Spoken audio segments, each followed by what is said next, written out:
Podcast Talk, Paris de Talk Paris. Salut, chers apprenants de français. Bon retour sur le podcast Talk Paris, votre endroit chaleureux pour apprendre le français facilement à travers des conversations de la vie quotidienne. Moi, c'est Coralie. Et moi, c'est Guillaume. Comment tu vas aujourd'hui, Coralie ? Ça va bien, merci. Un peu fatiguée quand même. J'ai eu un week-end bien rempli. Je suis sorti avec des amis et on s'est couché beaucoup trop tard. Et toi ? Oh oui, je connais très bien cette sensation. Mon week-end a été tout le contraire, très calme. Je suis restée à la maison, j'ai un peu cuisiné, j'ai lu un livre. Ça faisait du bien de ralentir. Franchement, ça a l'air génial. Parfois, les week-ends tranquilles sont les meilleurs. Oui, surtout le dimanche. Tu connais cette impression ?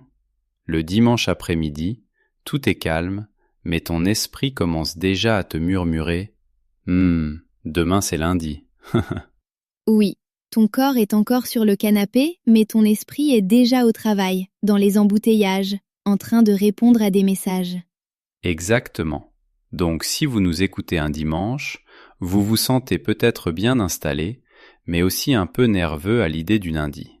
Et si pour vous c'est déjà lundi, peut-être que vous êtes dans le bus, en train d'aller à l'école, ou en train de faire la vaisselle après le travail. Alors ça y est, vous êtes déjà entré dans une nouvelle semaine. Alors la question est, de quoi avons-nous vraiment besoin pour le lundi ? Est-ce qu'on a besoin de plus de stress, plus de pression, plus de « je ne suis pas assez bien » ? Non, nous avons besoin de bonnes ondes. Nous avons besoin de pensées qui nous donnent de l'énergie, pas de pensées qui nous la prennent. Exactement. Et c'est pour ça qu'aujourd'hui, nous allons parler du pouvoir de la pensée positive. Une force qui ressemble à l'âme d'une vie plus heureuse. Et ne vous inquiétez pas, c'est un épisode de niveau B1. Donc si vous êtes intermédiaire, c'est parfait pour vous. Oui, niveau B1. Et si vous êtes niveau A2, vous pouvez quand même écouter.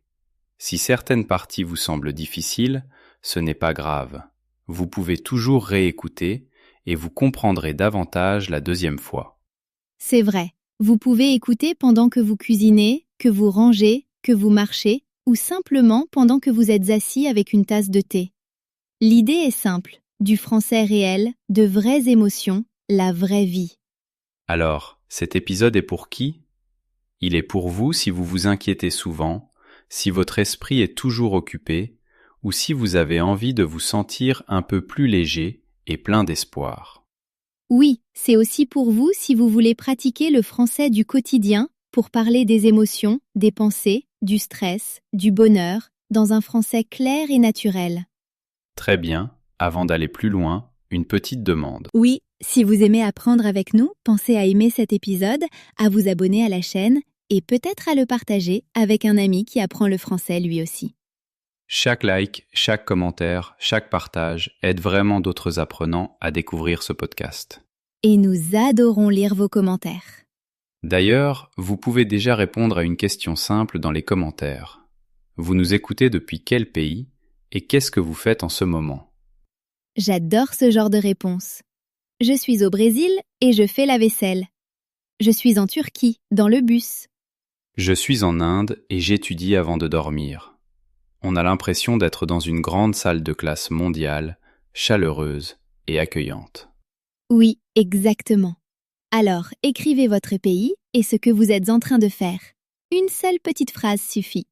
Et plus tard dans cet épisode, nous ferons aussi un petit tour de vocabulaire au calme. Dans ce tour de vocabulaire, nous reprendrons quelques mots et expressions utiles d'aujourd'hui. Comme ça, vous n'entendrez pas seulement les mots, vous les comprendrez vraiment et vous pourrez commencer à les utiliser dans votre propre vie. Très bien. Donc, dimanche, lundi, stress, espoir, pensée positive. Parlons de la façon dont nos pensées peuvent rendre nos journées plus lourdes ou plus légères. Oui, voyons comment de petites habitudes positives peuvent changer peu à peu votre manière de vous sentir. Bon, allons-y. Oui, commençons. Très bien, allons-y. Oui, commençons par quelque chose de simple, mais aussi de difficile. Simple mais difficile. J'aime bien cette idée. Alors, première idée aujourd'hui, ton déclic de bonheur est à l'intérieur de toi. Oui, pas dans ton travail, pas dans ton téléphone, pas dans les autres, en toi. Et je ne dis pas ça comme si c'était « Oh, sois juste heureux, c'est facile ». Non. Moi aussi, j'ai des jours où mon cerveau ressemble à un petit nuage de pluie. Pareil. Parfois, mon cerveau se réveille et dit « Bonjour, aujourd'hui, pensons à tout ce qui ne va pas ». Oui, tu connais ces matins où tu ouvres les yeux et immédiatement, tu repenses à tous les problèmes. La facture que tu dois payer, le message auquel tu n'as pas répondu, l'erreur que tu as faite la semaine dernière. Ruminer, ça veut dire rester longtemps sur une pensée. Tu restes dessus. Tu la rejoues encore et encore. Oui, et quand on rumine des pensées négatives, on commence à se sentir de plus en plus lourd, comme si on portait un sac à dos très lourd sur la poitrine. En fait, ça m'est arrivé le mois dernier. Je me suis réveillé un matin et tout me semblait gris. Rien n'allait vraiment mal, mais ma façon de voir les choses était très négative. La façon de voir les choses, c'est la manière dont tu regardes la vie, n'est-ce pas? Exactement. Même chambre, même travail, même café, mais mon regard sur tout était « tout ça ne sert à rien. Je suis en train d'échouer. Les autres s'en sortent mieux que moi. » Je connais bien cette petite voix. Et j'ai remarqué quelque chose. Je ne faisais pas seulement écouter cette voix. Je la nourrissais. J'ai pris mon téléphone et j'ai commencé à lire de mauvaises nouvelles, des commentaires négatifs, des publications angoissantes. Oui, c'est comme si ton esprit était déjà triste, et ensuite tu lui donnais encore plus de nourriture triste. Oui, un petit déjeuner triste pour le cerveau. Alors, qu'est-ce que tu as fait? Au début, rien.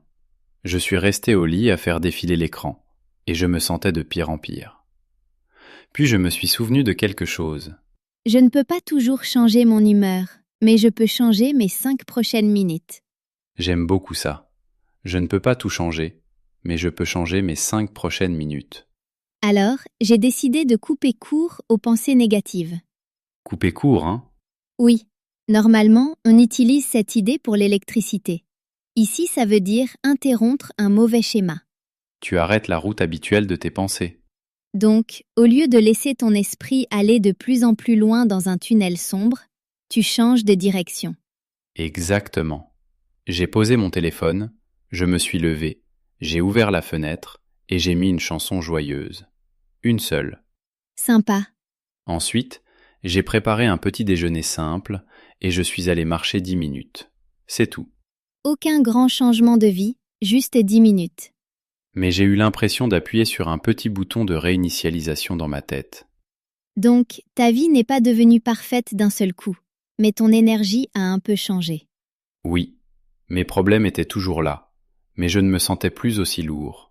C'était comme si j'avais retiré une petite pierre de mon sac à dos. J'adore cette image. Beaucoup d'entre nous attendent un grand bonheur, un nouveau travail, une grande maison, une grande histoire d'amour. Mais le vrai bonheur intérieur commence souvent par une toute petite chose. Ouvrir la fenêtre, boire de l'eau, écouter de la musique, envoyer un message gentil. C'est comme si ton esprit était un jardin. Oui, Si tu ne choisis pas ce que tu y plantes, les mauvaises herbes pousseront toutes seules. les nouvelles négatives, les vieux souvenirs, le drame des autres, tout ça ressemble à des mauvaises herbes sauvages. Mais quand tu choisis ne serait-ce qu'une petite bonne graine, comme la gratitude, une pensée bienveillante ou une courte promenade, tu commences à créer un autre jardin. Et ça ne veut pas dire que tu dois être positif tout le temps. C'est impossible. Oui, tu es humain, tu peux pleurer. Tu peux être fatigué, tu peux être triste. Mais même pendant une journée triste, tu as toujours ce tout petit déclic. Quelle est la petite chose que je peux faire maintenant pour être un peu plus gentil avec moi-même? Peut-être que cette petite chose, c'est ouvrir la fenêtre et sentir l'air, regarder le ciel pendant 1 minute, préparer du thé et prendre 3 respirations lentes. Écouter une chanson qui te redonne de l'espoir. Ou écrire une phrase dans ton carnet. Aujourd'hui, je suis reconnaissante pour... Et tu termines la phrase. Tu vois, à ce moment-là, tu ne changes pas toute ta vie. Tu changes la direction de tes pensées. Et quand tu répètes cela jour après jour, ton cerveau apprend lentement une nouvelle habitude, une habitude de bonheur. Donc, première idée, ton bonheur ne dépend pas seulement de ce qui t'arrive.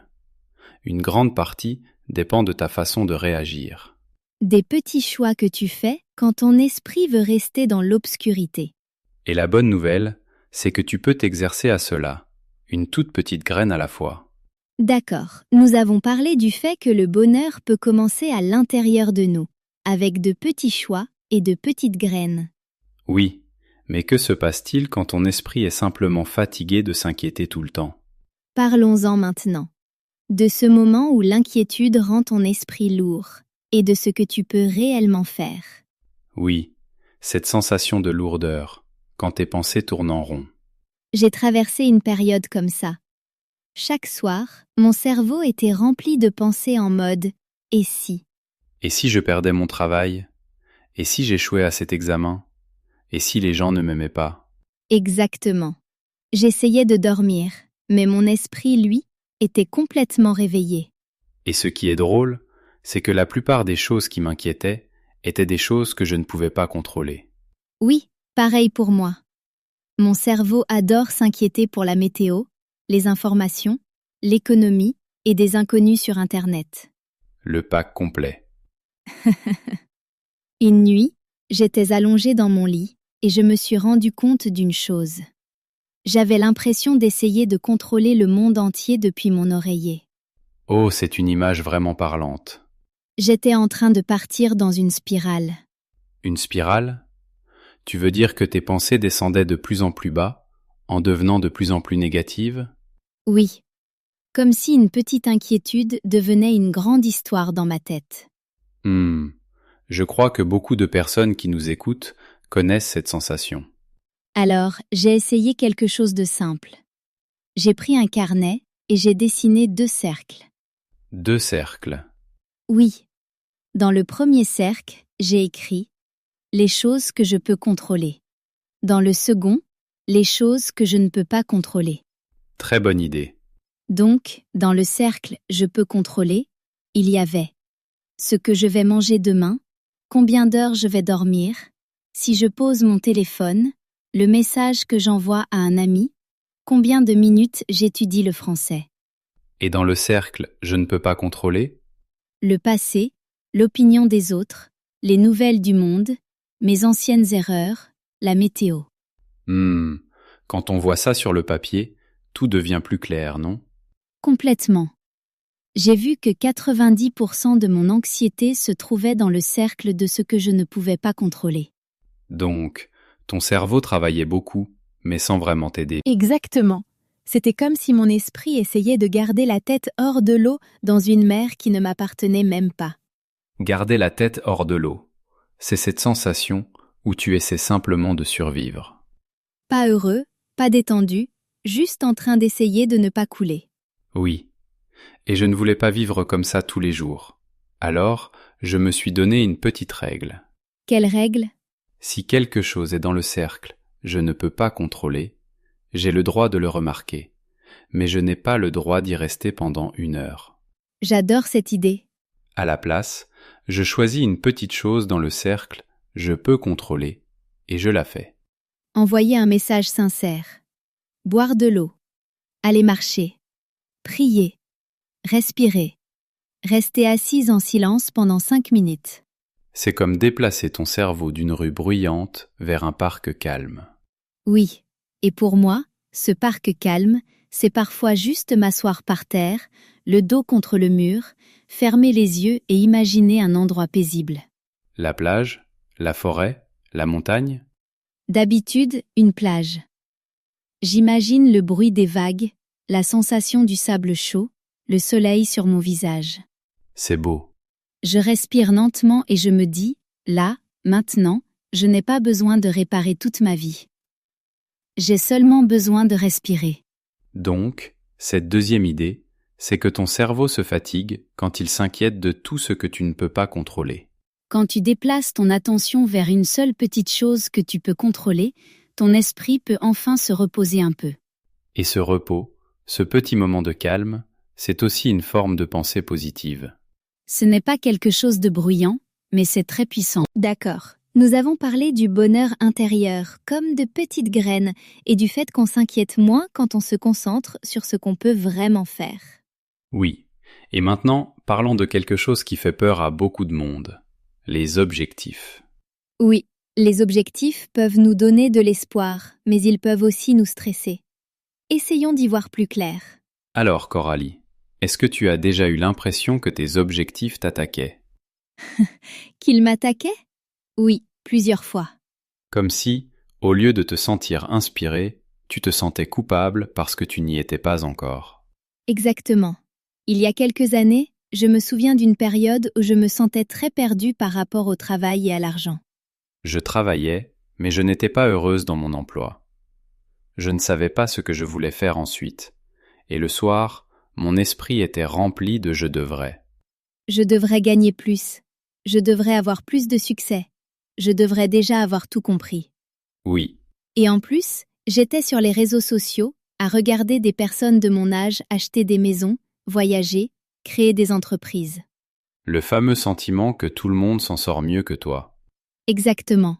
Cette impression que l'herbe est plus verte ailleurs. L'herbe n'est pas toujours plus verte ailleurs. C'est une expression très utile. Cela veut dire que la vie des autres semble meilleure, mais qu'on ne voit pas leurs problèmes. Oui, mais à cette époque, je l'avais oublié. Je ne voyais que l'herbe verte. Ma propre vie me paraissait sèche et triste. C'est très sincère. Un soir, je n'arrivais encore pas à dormir. Mon cœur battait vite, et je me suis demandé, d'accord, de quoi est-ce que j'ai vraiment peur? Bonne question.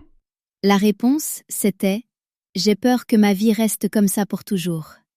Même travail, même stress, même problème d'argent. C'est une pensée qui fait peur. Oui, et puis une autre question est venue. Si je ne veux pas de cette vie-là, quel petit changement puis-je faire? Pas quelque chose de grand, pas quelque chose de dramatique, juste un pas. Et qu'est-ce que tu as fait? J'ai pris une feuille de papier et j'ai écrit 3 objectifs très simples.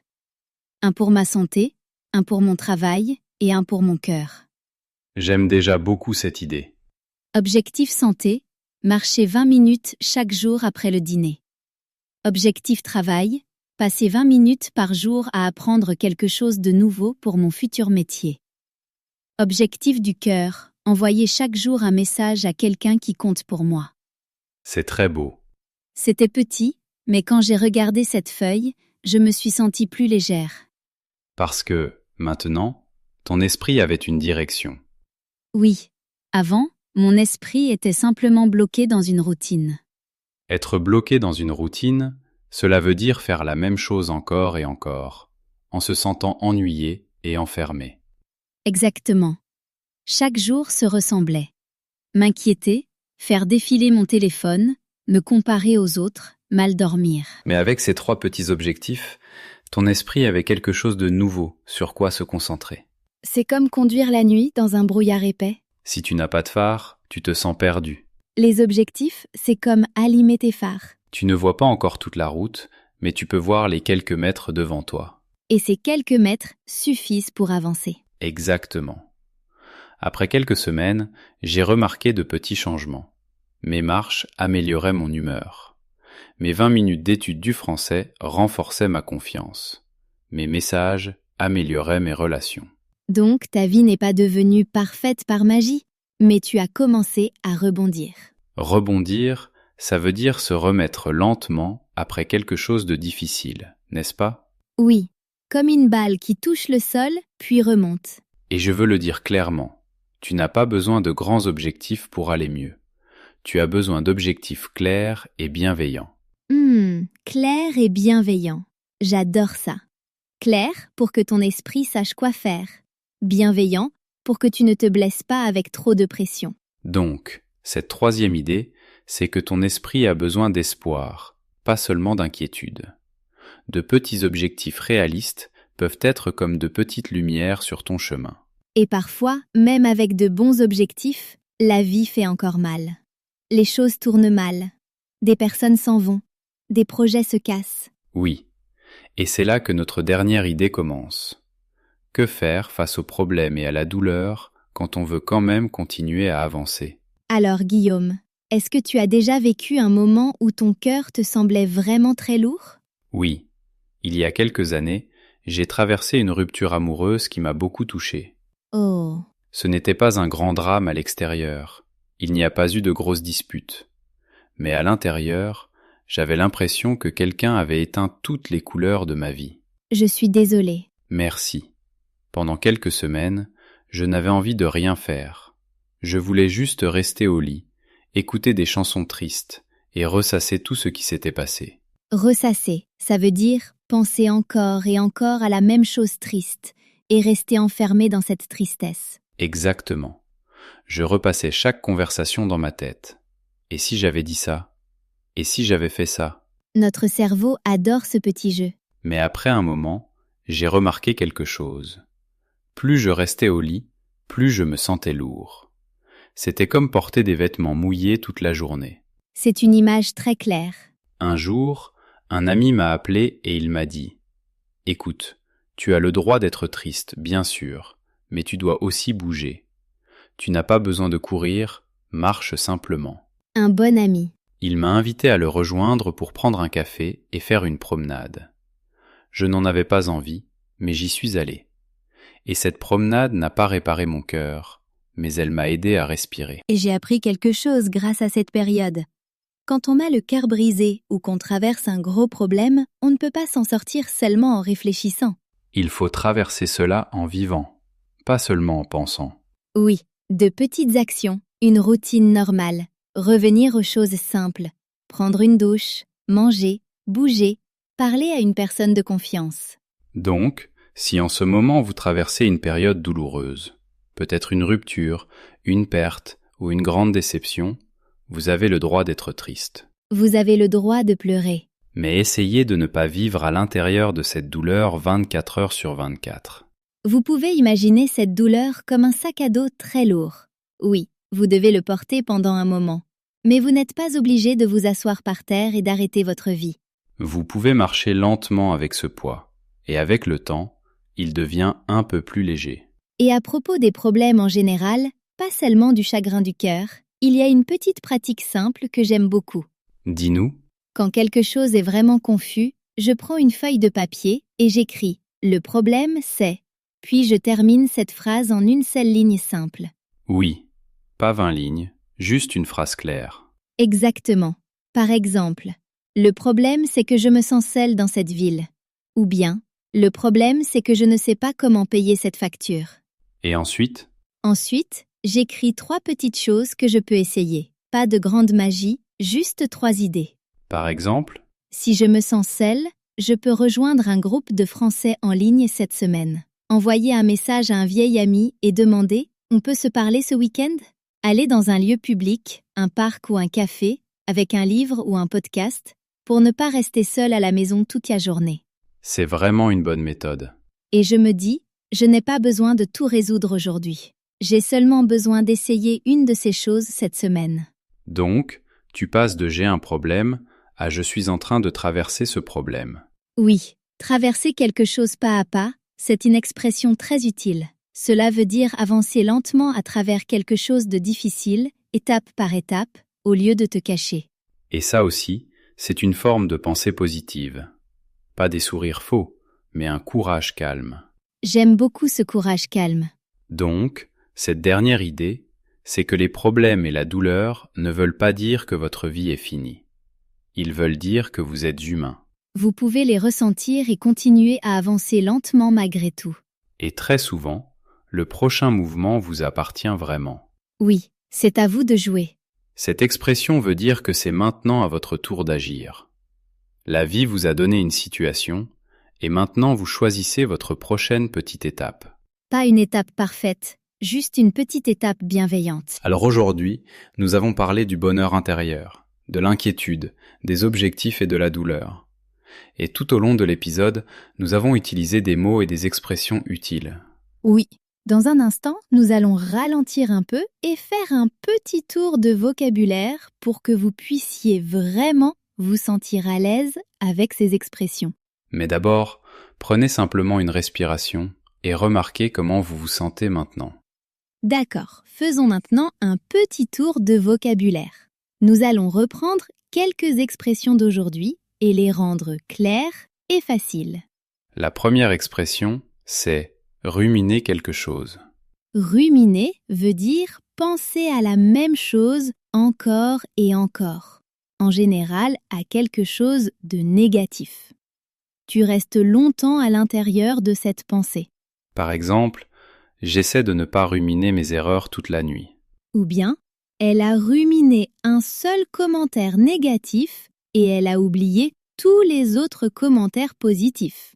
Notre expression suivante, c'est partir dans une spirale ou être en spirale. Quand tes pensées partent dans une spirale, cela veut dire qu'une petite inquiétude devient de plus en plus grande dans ton esprit. Tes pensées tournent vers le bas et tu te sens de plus en plus mal. Par exemple, j'ai vu une information inquiétante et ensuite mon esprit est parti dans une spirale. Ou bien, quand je suis fatiguée, mes pensées peuvent très vite partir dans des histoires négatives. Notre expression suivante, c'est être bloqué dans une routine. Si tu es bloqué dans une routine, cela veut dire que ta vie te semble la même chaque jour et que tu te sens ennuyé ou piégé. Tu ne vois pas de nouvelle direction. Par exemple, il se sentait bloqué dans une routine à son travail, à faire les mêmes tâches depuis des années. Ou bien, j'ai compris que j'étais bloqué dans une routine quand chaque journée commençait à se ressembler exactement. Notre expression suivante, c'est garder la tête hors de l'eau. Cela veut dire que tu essaies simplement de survivre à une période difficile. Tu n'es pas détendu, mais tu continues à avancer. Tu ne te noies pas, mais ce n'est pas facile. Par exemple, avec le travail et la famille, elle essaie simplement de garder la tête hors de l'eau. Ou bien, quand l'argent manque, beaucoup de gens pensent seulement à garder la tête hors de l'eau. Notre expression suivante, c'est rebondir. Rebondir veut dire se remettre après quelque chose de mauvais ou de difficile. On se sent faible pendant un moment, puis on redevient peu à peu plus fort. Par exemple, il lui a fallu du temps, mais il a rebondi après avoir perdu son emploi. Ou bien, tu peux rebondir après des erreurs en français si tu continues à pratiquer. La suivante est une expression. L'herbe n'est pas toujours plus verte ailleurs. Nous utilisons cette expression pour dire que la vie des autres paraît meilleure, mais que nous ne voyons pas leurs problèmes. Ce qu'on voit de l'extérieur n'est pas toute la vérité. Par exemple, elle voulait la vie de son ami, mais plus tard, elle a compris que l'herbe n'était pas toujours plus verte ailleurs. Ou bien, les réseaux sociaux peuvent te faire oublier que l'herbe n'est pas toujours plus verte ailleurs. Notre mot suivant, c'est ressasser. Ressasser veut dire rester longtemps à penser à quelque chose de triste ou de négatif. Tu restes dans ce sentiment douloureux. Par exemple, après la rupture, il est resté dans sa chambre à ressasser. Ou bien, tu as le droit d'être triste, mais si tu ressasses toute la journée, tu te sentiras encore plus mal. L'expression suivante, c'est traverser quelque chose pas à pas. Cela veut dire gérer lentement une émotion difficile ou un problème, étape par étape. Tu ne fuis pas, tu prends le temps de le traverser. Par exemple, elle avait besoin de temps pour traverser sa peur de parler en français. Ou bien, il faut parfois des mois pour traverser un chagrin du cœur, mais les petites actions aident. Et notre dernière expression est « c'est à vous de jouer ». Cela veut dire que maintenant, c'est à toi de décider ou d'agir. C'est ton tour. Les autres ont déjà fait leur part. Maintenant, c'est à toi d'avancer. Par exemple, je lui ai envoyé la proposition. Maintenant, c'est à lui de jouer. Ou bien, tu connais le problème et les options. Maintenant, c'est à toi de jouer. Voilà pour quelques mots et expressions d'aujourd'hui. Vous pouvez réécouter cet épisode et essayer de les retrouver dans la conversation principale. Oui, et vous pouvez peut-être en choisir une ou deux que vous aimez vraiment, puis essayer de les utiliser cette semaine dans vos propres phrases. Alors, je crois que notre rappel d'aujourd'hui est simple. Vos pensées sont puissantes et les petites habitudes positives comptent vraiment. Oui, même une toute petite chose compte. Une courte promenade, une respiration calme, une pensée gentille envers vous-même. C'est déjà un pas positif. Si vous voulez, dites-nous dans les commentaires. Ma petite habitude positive sera... et écrivez une seule chose que vous avez envie d'essayer. Et si cet épisode vous a aidé à vous sentir un peu plus léger ou un peu moins seul, vous pouvez aimer, vous abonner et revenir la prochaine fois. Prenez soin de vous. Soyez doux avec votre esprit. Et souvenez-vous, vous n'avez pas besoin d'être parfait. Vous avez seulement besoin de continuer à avancer lentement dans une direction plus bienveillante. Oui, ici Coralie. Et ici Guillaume. Et vous avez écouté le podcast Talk Paris. Au revoir. Votre progression ne s'arrête pas ici. Pour continuer à améliorer votre français, cliquez sur la prochaine vidéo ou découvrez les autres vidéos que nous avons soigneusement choisies pour vous.